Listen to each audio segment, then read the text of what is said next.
Welcome बच्चों class 6 subject science तो date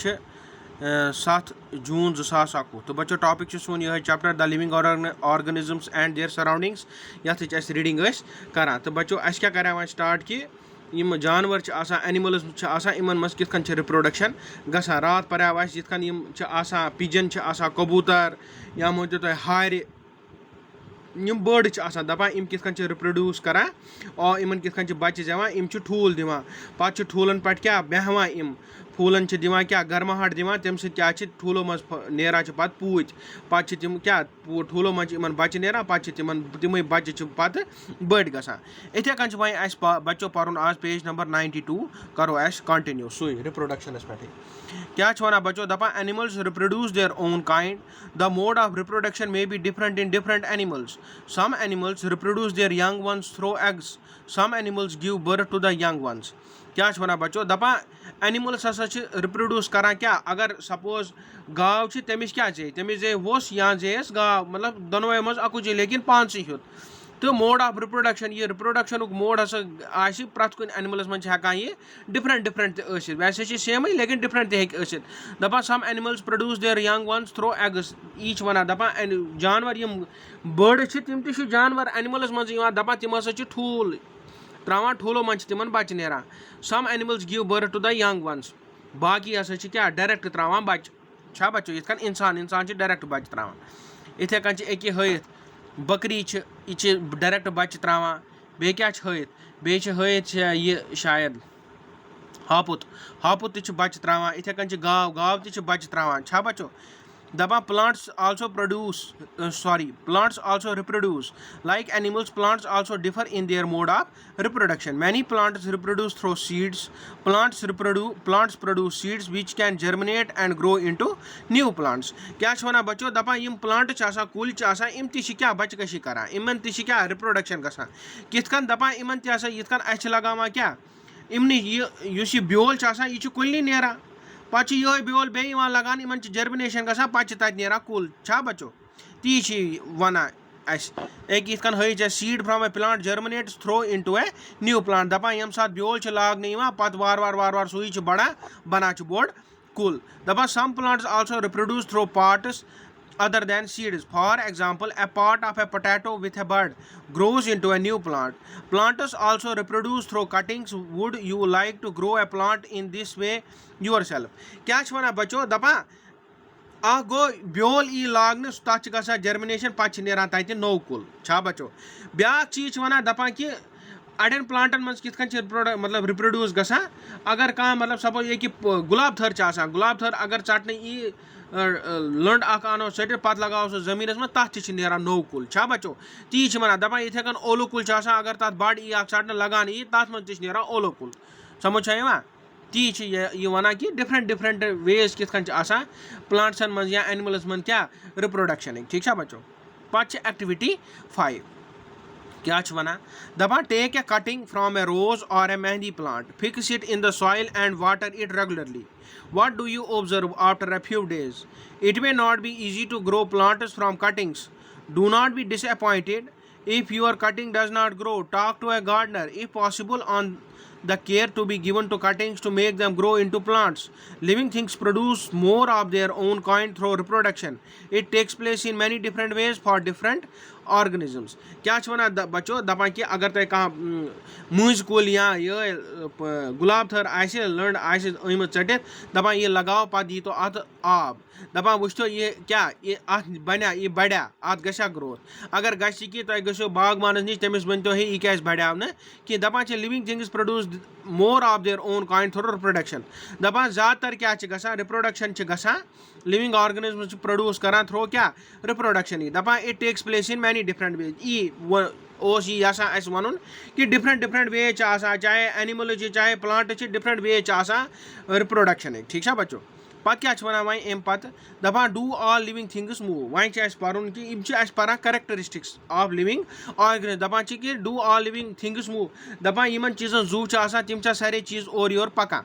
वो क्या वन दपान in chapter 8 we discussed the various ways in which animals move they move from one place to another and also show other body movements What about plants? Do they also move? Plants are generally anchored in soil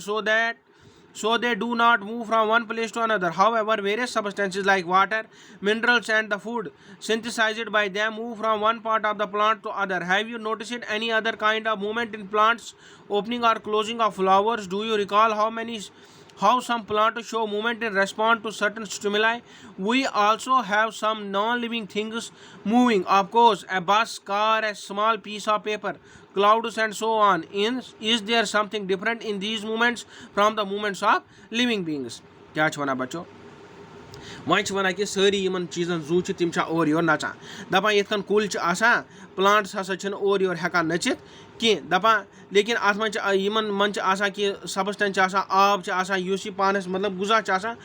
अम सद body मज और your पकान दपान have you notice तुम notice core बे कह movement plants मज दपान प्लांट्सन मज response in stimuli करान इस पर्याव अगर कह चेंज एनवायरनमेंटस मज तथ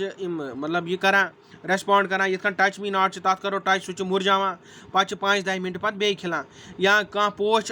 दोहस खिलान आफ्ताब लोसान सह बंद गसान पे सुबह यम Aftab खसान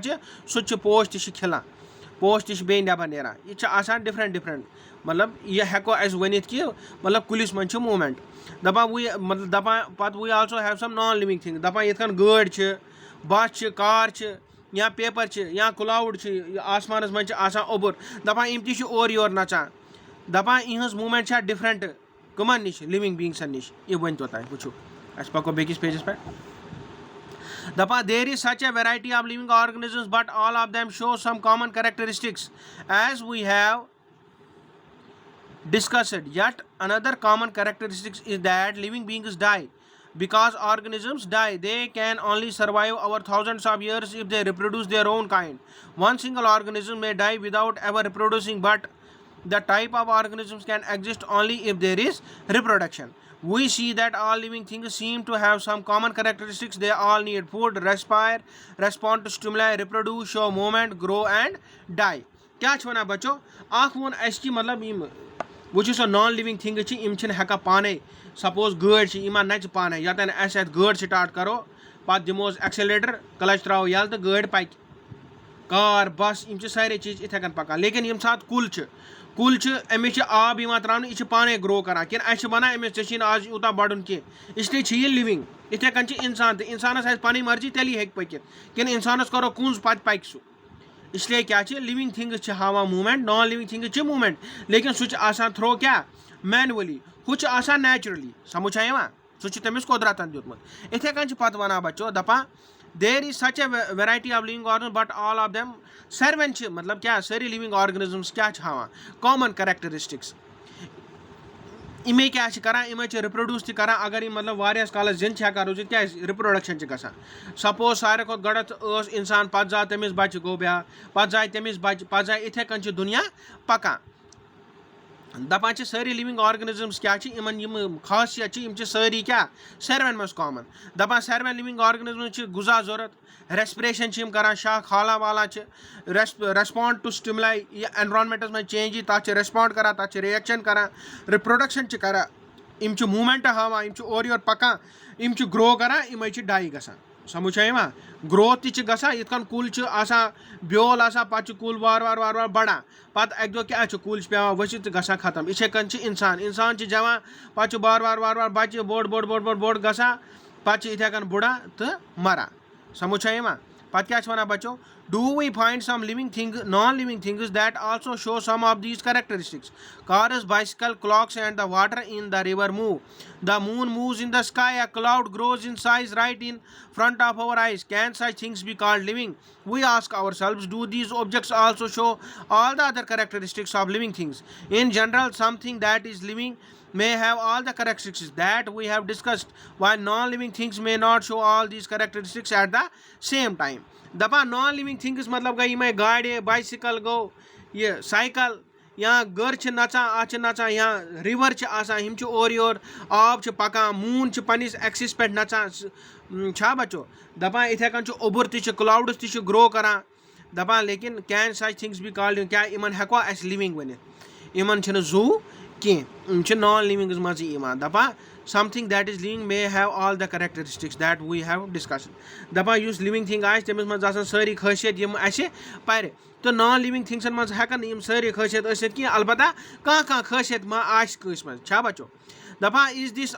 is this always true? Do we always find that living things definitely show all the characteristics of the living that we have discussed? Do we always find that non-living things may show only some of these characteristics and never all of them? To understand this is a little better, let us look at a specific example. Consider any seed, say moong. Is it living? It can stay in a shop for months and not show any growth or some of the other characteristics of life. However, we bring the same seed and plant it in soil, water it, and it turns into a whole plant. Did the seed need food? Did it excrete, grow, or reproduce when it was in the shop for many months? We see that there can be cases when we cannot easily say that a thing that has all the characteristics that we have discussed for it be called to be called living. अम सुन वन मतलब अगर अस suppose वन वन कि यह गो लिविंग हु गो नॉन लिविंग दपान उस मूंग दाल तो सह दुकानस मज सपोज दाल पे पे आना अक दो 4 रेतो 5 रेतो पे आना सह मूंग दाल अगर सुई ब्योल लगाओ अस जमीनस मज तत नेरान मूंग दाल कुल दपान अस मा हेको तेल वन ब्योल यह नॉन लिविंग यह लिविंग दपान इसलिए क्या हेको वन कि सारे यम खासियत करेक्टरिस्टिक नॉन लिविंग मज तह खासियत यम लिविंग मज ठीक है बच्चों आज थो युत बच्चों तो बाकी तुम बियो घर मज stay home stay safe thank you बच्चों शुक्रिया।